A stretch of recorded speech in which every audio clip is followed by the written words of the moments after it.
अस्सलाम वालेकुम, कैसे हैं आप सब लोग। मैं हूं मिसेस ज़ुहैब। उम्मीद करती हूँ आप सब खैरियत से होंगे। Welcome to my kitchen. तो आज हम बना रहे हैं अपनी किचन में बहुत ही मज़े का, बहुत ही डिलीशियस सा, बच्चों बड़ों का सबका फेवरेट सेवइयों का जर्दा, सेवइयों का मीठा। तो स्टार्ट करते हैं रेसिपी। स्टार्ट करते हैं इंग्रेडिएंट से। सेवइयों का जर्दा बनाने के लिए या ड्राई सेवइयाँ बनाने के लिए, सेवइयों का मीठा बनाने के लिए हमें सबसे पहले चाहिए यहाँ पे एक पैक ऑफ सेवइयाँ। ये रोस्टेड सेवइयाँ होती हैं, पैकेट में होती हैं। मैंने इसको पैकेट को खोल के और पैकेट के अंदर इसको तोड़ लिया है, छोटा छोटा कर लिया है, क्योंकि बाहर जब इसको हम निकाल के अगर तोड़ेंगे तो इधर उधर बिखरेंगे और आपका फैलावा ज़्यादा हो जाएगा। तो पैकेट में ही काइंडली से आप तोड़ लीजिएगा।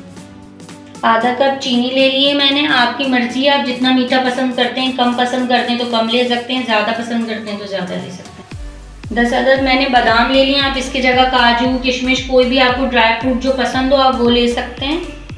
3 अदद छोटी हरी इलायची ले ली। इसका मैंने हल्का सा मुंह खोल लिया। आप इसकी जगह ½ टीस्पून इलायची पाउडर भी यूज़ करते हैं। तो चलिए स्टार्ट करते हैं रेसिपी। बिस्मिल्लाहिर्रहमानिर्रहीम। सबसे पहले हम एक खुला पैन ले लेंगे और उसके अंदर 1 टेबलस्पून घी शामिल करेंगे और बिल्कुल लो फ्लेम पे बादाम डाल के और इसको हम तकरीबन बस 1 मिनट के लिए रोस्ट करेंगे। 1 मिनट तक हमने बादाम को रोस्ट कर लिया। अब इसको हम फ़ौरन निकाल लेंगे। अब उसी पैन के अंदर मैंने तकरीबन 4 से 5 टेबलस्पून मैंने यहाँ पे घी ऐड कर लिया है। अगेन घी भी आप अपनी मर्ज़ी के मुताबिक शामिल करिएगा और बिल्कुल लो फ्लेम रखा। अब इसके अंदर हम हरी इलायची शामिल कर देंगे और उसको 1 से 2 सेकंड के लिए रोस्ट करेंगे। 2-3 सेकंड के लिए बस घी में इलायची को छोड़ा है ताकि इसका जो फ्लेवर और खुशबू है घी में शामिल हो जाए। अब इसमें हम आराम से स्लो आंच से सेवइयाँ डालेंगे और जल्दी जल्दी इसको अलट पलट करेंगे। बिल्कुल मैंने इसका लो फ्लेम किया हुआ है। ज़्यादा तेज़ फ्लेम होगा तो ये फ़ौरन से जल जाएंगी और साथ साथ इसको आहिस्ता आहिस्ता से आप पलटें, वरना ये कढ़ाई से भी बाहर आ सकती हैं। और मैंने यहाँ पे रोस्टेड सेवइयाँ ली हैं, मैं पहले भी बता चुकी हूँ। अगर आप कच्ची सेवइयाँ लेते हैं जो बिल्कुल सफ़ेद सेवइयाँ होती हैं तो उसको आपको ज़्यादा देर भुनाई करनी पड़ेगी। जो रोस्टेड सेवइयाँ होती हैं वो बहुत जल्दी भुन जाती हैं। तो यहाँ पे आपको बस थोड़ा सा ध्यान रखना है और केयरफुली इसको चलाते रहना है कि ये जले नहीं। सेवइयाँ अच्छी तरीके से रोस्ट हो चुकी हैं। तकरीबन मैंने 3 से 4 मिनट ही बिल्कुल मीडियम जो दम का फ्लेम होता है उस पर इसको रोस्ट किया। अब हम ऊपर से इसमें सिर्फ चीनी शामिल कर देंगे और सिर्फ 1 मिनट के लिए छोड़ेंगे ताकि चीनी जो है, शुगर हल्की सी कैरामलाइज्ड हो जाए इसके अंदर। चीनी हल्की हल्की डिज़ोल्व होना, मेल्ट होना शुरू हो चुकी है। ये बहुत आसान तरीका है, वरना इसका शीरा बनाकर भी इसको आप जर्दे को सेवइयाँ के बना सकते हैं। अब इसमें हम केयरफुली पानी शामिल करेंगे और हम तकरीबन पानी बहुत हिसाब से शामिल करेंगे। ज़्यादा पानी नहीं शामिल करना वरना सौगी हो जाएंगी। तकरीबन हम 1 कप पानी शामिल करेंगे।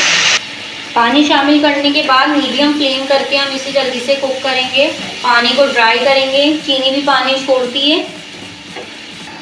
5 मिनट मैंने इसे मीडियम फ्लेम पे कुक किया है तो तमाम पानी ड्राई हो गया है। चीनी भी बिल्कुल अच्छे तरीके से मिक्स हो गई है। अब इसमें हम थोड़े से बादाम शामिल करेंगे और इसको भी कुक करेंगे हल्का सा। 5 मिनट 2-3 मिनट चलाएंगे इसको आपस में।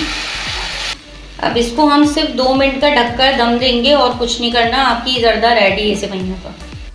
3 मिनट का दम हो चुका है। अब इसका हम लिड हटाएंगे और इसको अच्छी तरह से हम मिक्स करेंगे। ज़बरदस्त सा सेवइयों का जर्दा रेडी है। बहुत ही ज़बरदस्त सी खुशबू आ रही है और आप चाहें तो इसको हल्के हल्के कांटे की मदद से इस तरीके से खोल सकते हैं ताकि ये जो आपस में जुड़ जाते हैं तो ये खुल जाए। बहुत ही यम्मी और बहुत ही आसान सा सेवइयों का जर्दा रेडी है। उम्मीद करती हूँ आपको रेसिपी पसंद आई होगी और समझ आई होगी। प्लीज़ हमारे चैनल को लाइक करें, शेयर करें, सब्सक्राइब करें, बेल आइकॉन दबाएं ताकि आपको आने वाली हर रेसिपीज़ की नोटिफिकेशन मिले और मज़े मज़े की इजी और आसान रेसिपीज़ के लिए हमारी सारी वीडियोज़ को फुल वॉच करें। अल्लाह हाफिज़।